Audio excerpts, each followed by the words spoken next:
बिस्मिल्लाहिर्रहमानिर्रहीम। अस्सलाम वालेकुम। Doctor Fayaz Karim is hair.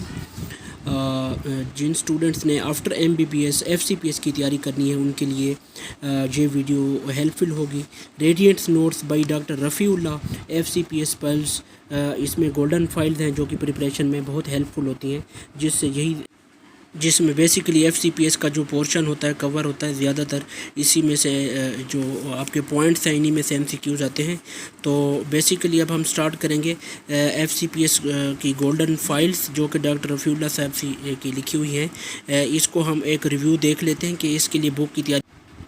So this is the book. ये है FCPS पल्स की बुक, जो कि हमारे पास सबसे फर्स्ट स्टेप होता है कि जब FCPS की प्रिपरेशन के लिए स्टूडेंट आफ्टर MBBS वो कहीं पे भी पाकिस्तान में हूँ या पाकिस्तान से बाहर, तो इस बुक की से तैयारी करके अपने FCPS में अच्छे मार्क्स ले सकते हैं।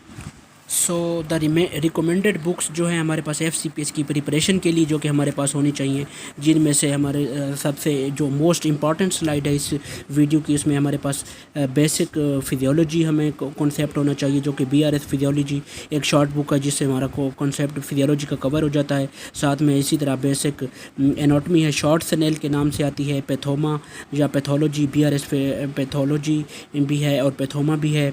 साथ में फिजियोलॉजी, और आप इन सारे सेक्शन को फर्स्ट एड से भी पढ़ सकते हैं, ठीक है। साथ में हमारे पास हिस्टोलॉजी और जनरल एनाटॉमी, बायोकेमिस्ट्री और एम्ब्रियोलॉजी, ये हमारे पास रेडिएंट और फास्ट नोट जो हम इसी में कवर करेंगे इंशाल्लाह। और क्विक रिवीजन होगी ऑल सब्जेक्ट की, जो कि इसी में आ रहा है। तो इस बुक से हम सारा सिलेबस कवर। रिकमेंडेड प्लान क्या है हमारे पास, जो ये हमारे पास बेसिकली एक प्लान दिया गया है कि जिसके थ्रू हम चल के इस FCPS पार्ट 1 के एग्ज़ाम की प्रिपरेशन कर सकते हैं। सो हमारे पास फर्स्ट मंथ में हमारे पास ये 2 मंथ का एक फ्रेश कैंडिडेट्स के लिए आफ्टर MBBS उन्होंने एक प्लान दिया हुआ कि इस तरह हम चल के इन सारे बुक्स को कवर कर सकते हैं और इनका ड्यूरेशन क्या क्या होना चाहिए। तो बेसिकली हमारे पास बेसिक जो फर्स्ट बुक इन्होंने बताई BRS फिजियोलॉजी को पहले 8 दिन देने हैं। पहले दिन से लेके 8 दिन के अंदर इसकी जो बेसिक फिजियोलॉजी है उसको कवर करना है। अगले 9 डे से आप लेके 15 डे तक आप 9 से 15 दिन के अंदर अंदर स्नेल एनाटॉमी और इसी तरह BRS पैथोलॉजी आपने 23 दिन तक, और इसी तरह फॉरवर्ड चलते हुए माइक्रोबियोलॉजी है हमारे पास जो कि हमने फास्ट एड वाली बुक से पढ़नी है। साथ में बायोकेमिस्ट्री है, वो आपने 26 दिन तक इसी तरह उसको कंटिन्यू रखना है। एक दिन के अंदर जनरल एनाटॉमी और हिस्टोलॉजी को देना है जो कि फास्ट एड से कवर करनी है। और साथ में हमारे पास आ जाता है एम्ब्रियोलॉजी, जो कि 2 दिन आपने देने हैं, 28 और 29 फास्ट एड से पढ़नी है उसको। और इसी तरह आपने जो है वो 30 डे के अंदर बायोस्टेट और कम्युनिटी मेडिसिन को देख लेना है। ये एक फर्स्ट और क्विक रिव्यू है बुक्स का जो हमारे पास हम स्टार्ट कर रहे हैं FCPS की प्रिपरेशन के लिए। तो बेसिक हमारे पास ये चीज़ें हैं। उसके बाद हम रेडिएंट नोट्स देखें। ये एक बेसिकली हमारे पास प्लान था जो कि 2 मंथ का था, जिसमें हम FCPS की प्रिपरेशन कर रहे थे। पहले मंथ में हमने सारी बुक्स की रिव्यू करना है, फिर उसी तरह सेकंड मंथ आ जाता है तो उसमें हमने सारी चीज़ें पहले दिन से लेके 12 दिन तक हमने रिवीजन करनी है रेडिएंट नोट्स फर्स्ट एड की, ठीक है। उसके बाद हमारे पास 13 से 23 दिन के अंदर do all the golden files recommended books in the radiant notes FCPS pulse by the doctor Rafiullah. Same इसी तरह हमने 24 to 30 डेज़ के अंदर तनवीर नोट्स करने हैं, जो कि दो सेशन में होंगे इन अ डे, इजीली डन, ठीक है। ये हमारे पास एक प्लान है जिसको लेके हमने चलना है और FCPS पार्ट 1 की प्रिपरेशन हमने करनी है। So best of. अच्छा, जिन स्टूडेंट्स ने पहले फ़र्स्ट अटैम्प्ट कर चुके हैं और दोबारा देना चाहते हैं, उनका पार्ट 1 थोड़े से नंबरों से अगर रह गया या कम नंबर आ गए तो दोबारा जो रिपीटर हैं बेसिकली उनके लिए जो एक प्लान है वो इन्होंने बताया हुआ कि फिजियोलॉजी, एनाटॉमी है, पैथोलॉजी है, इनका रिव्यू बुक है। और ये इसमें सारी हिस्टोलॉजी, इसमें हमारे पास बेसिकली वो बता रहे हैं कि ये जो बुक्स हैं जो रिपीटर के लिए, तो if you have either less time और if you have starting late और if you are a repeater you have already studies more, if you have studied already, then this book is very helpful for your preparation। जी, तो start करते हैं रफ़ीउल्लाह के FCPS pulse के notes, जो कि हमारे पास quick review points बनाए हुए हैं, बहुत ही अच्छे लिखे हुए हैं। इनको पहले नोट्स को हम पढ़ेंगे, उनके जो पॉइंट्स हैं उनको समराइज़ करते जाएंगे, उनको जो है जहन नशीन करते जाएंगे और साथ में उसके MCQs की प्रैक्टिस करेंगे इंशाल्लाह। देन स्टार्ट करते हैं। जो पहला पॉइंट हमारे पास ये हमारे पास बेसिकली एम्ब्रियोलॉजी के स्टार्ट में एम्ब्रियोलॉजी इन्होंने दी हुई है इस नोट्स के अंदर। तो हमारे पास फर्स्ट पॉइंट है इरेथ्रोपोएसिस, अ occurs in the middle trimester mainly from the right option is for this question is liver कि erythropoiesis जो है कि हमारे पास फर्स्ट ट्राइमेस्टर के अंदर द मिडल ट्राइमेस्टर के अंदर मेनली जो है erythropoiesis जो है वो लीवर से स्टार्ट होती है। erythropoiesis basically red blood cells की प्रोडक्शन होती है कि जो अब हमारे पास रेड ब्लड सेल प्रोड्यूस होते हैं, मेच्योर होते हैं और कंप्लीट बनते हैं, आरबीसीज की प्रोडक्शन होती है, तो इसको erythropoiesis कहा जाता है। सो erythropoiesis हमारे पास ड्यूरिंग फीटल erythropoiesis क्या होती है? erythropoiesis बेसिकली जब एक बेबी जब माँ के पेट के अंदर होता है तो उसको फीटल कहते हैं, या एम्ब्रियोनिक लाइफ होती है या फीटल लाइफ होती है। उस ड्यूरेशन के अंदर जो हमारे पास erythropoiesis हो रही होती है वो फीटल erythropoiesis होगी। ठीक है, तो फीटल erythropoiesis हमारे पास किन किन स्टेजेस में होती है? वो योग सेक में हमारे पास 3 to 8 वीक का जो गेस्टेशनल पीरियड होता है उसमें हो रही होती है योग सेक के अंदर, और जो हमारे पास forward to the 6 week of the birth के आगे 6 महीने तक जो हमारे पास erythropoiesis होगी वो लीवर के अंदर होगी। और हमारे पास 10 वीक से लेके 28 वीक्स ऑफ गेस्टेशनल एज के अंदर जब होगी erythropoiesis तो वो हमारी स्प्लीन के अंदर होगी। सेम इसी तरह हमारे पास जो है बोन मेरो के अंदर 18 वीक से आगे अडल्ट लाइफ के अंदर जो होगी वो erythropoiesis बोन मेरो के अंदर बनती है, और H B form by the yolk sac in the गोवर। ठीक है, तो ये हमारे पास बेसिकली erythropoiesis की स्टेजेस बताई गई थी कि erythropoiesis किन किन स्टेजेस में और कहाँ कहाँ पे हो रही होती है। ठीक है, ड्यूरिंग द फीटल लाइफ जो हमारे पास बेबी जब एम्ब्रियोनिक स्टेज से आगे आता है तो वो फीटल लाइफ तो उसकी स्टार्ट होती है, तो उसमें रेड ब्लड सेल की प्रोडक्शन स्टार्ट होती है। वो किन किन स्टेज में हमने जाके देख लिया है। ठीक है जी, वो योग सेक में हमारे पास 3 to 8 वीक में बनेगी, लीवर में हमारे पास 6 वीक से आगे बर्थ तक बनेगी, स्प्लीन में हमारे पास 10 वीक से 28 वीक से आगे बनेगी, और बोन मेरो के अंदर हमारे पास 18 वीक से आगे अडल्ट लाइफ तक ये हमारे पास रेड ब्लड सेल की प्रोडक्शन या erythropoiesis का जो अमल होता है वो हो रहा होता है बेसिकली erythropoiesis। तो नेक्स्ट देखते हैं जी सेकंड हमारे पास पॉइंट है fetal period start from after which week, 8th week से ऑनवर्ड आगे जो हमारे पास ड्यूरिंग द गेस्टेशनल एज होता है हमारे पास वो फीटल पीरियड होता है। Remember the embryonic period sensitive to teratogens 3 to 8 weeks, the fetal period onward to 8 weeks is the fetal period. Basically जब हमारे पास फर्टिलाइजेशन हो जाती है ओवम और स्पर्म की आपस में फ्यूजन की वजह से जो हमारे पास जाइगोट जो हमारे पास एम्ब्रियो बन चुका होता है वो जाके एम्ब्रियोनिक लाइफ स्टार्ट करते हैं फर्टिलाइजेशन के बाद, तो उसको हम एम्ब्रियोनिक पीरियड कहते हैं। और वो हमारे पास एम्ब्रियोनिक पीरियड जो होता है वो 3 वीक्स ऑफ गेस्टेशन से लेके हमारे पास 8 वीक तक कंटिन्यू रहता है, तो उसको हम एम्ब्रियोनिक पीरियड।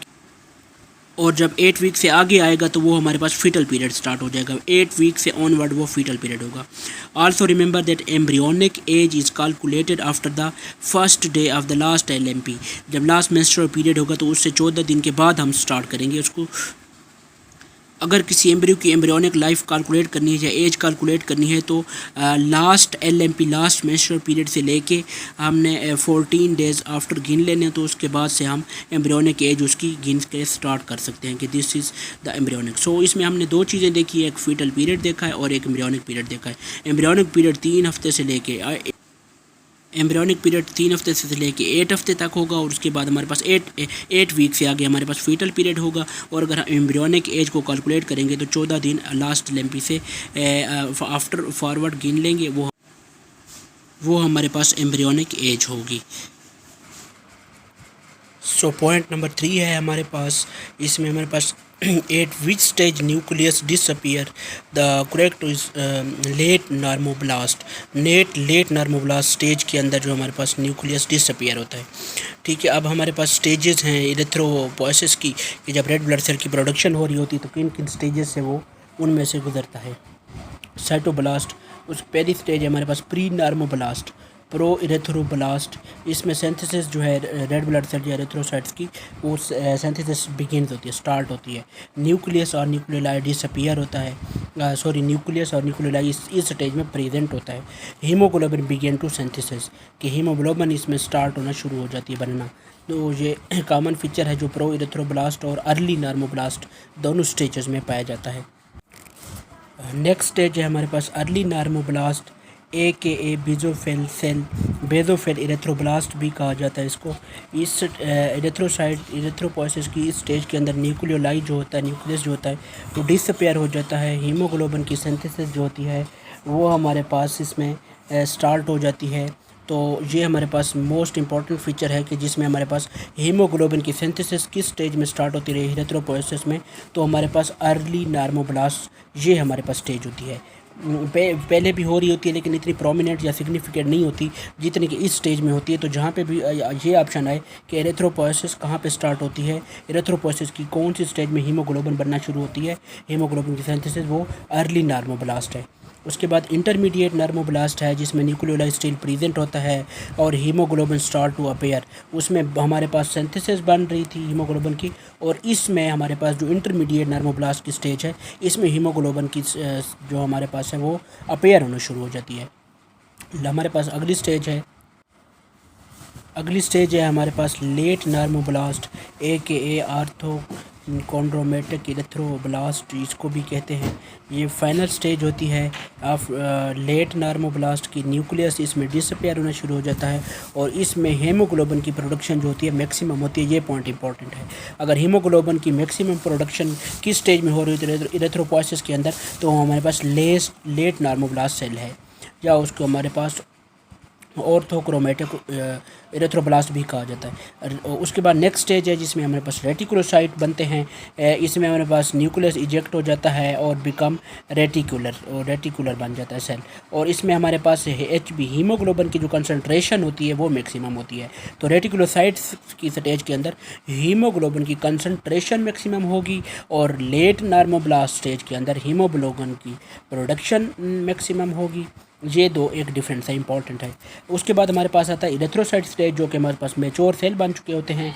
ये हमारे पास रेटिकुलम इसके अंदर डिसअपेयर हो जाती है और cell attends the biconcavity. जो हमारे पास हमने पढ़ा है कि रेड ब्लड सेल जो होते हैं बाई कनकेव इन शेप होते हैं, तो हमारे पास बाई कनकेव शेप जिसमें अपेयर होती है वो इरेथ्रोसाइट और मेच्योर रेड ब्लड सेल बन चुका होता है इस स्टेज में होती है। ठीक है, तो ये हमारे पास इरेथ्रोपोएसिस की स्टेजेस थी जिसमें हमारे पास रेड ब्लड सेल जो है हमारे पास इरेथ्रोपोएसिस के अंदर बन रहे होते हैं, जिनकी प्रोडक्शन जहाँ हो रही होती है सारा कुछ।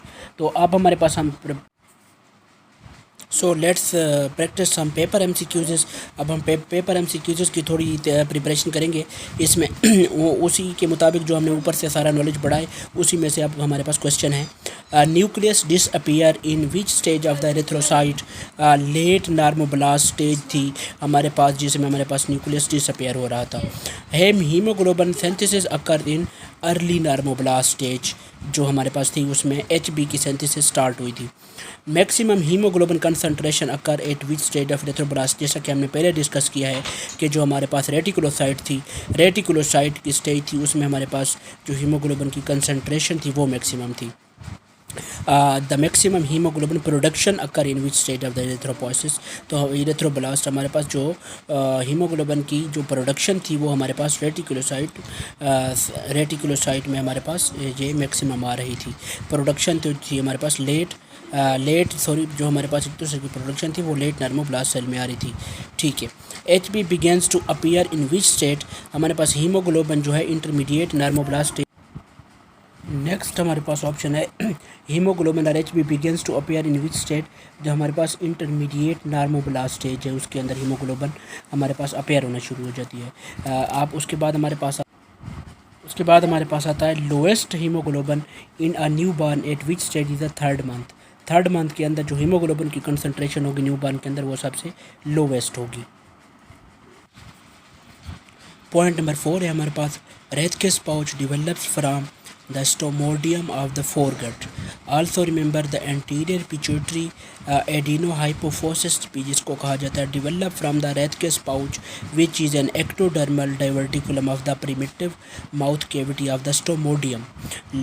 ये हमारे पास पॉइंट है जो हमारे पास anterior pituitary जो adenohypophysis होता है वो हमारे पास during the embryonic life कहाँ से डेवलप होता है, वो Rathke's pouch से डेवलप हो रहा होता है। Rathke's pouch बेसिकली एक ectodermal diverticulum of the primitive mouth cavity है जिसको स्टोमोडियम कहा जाता है।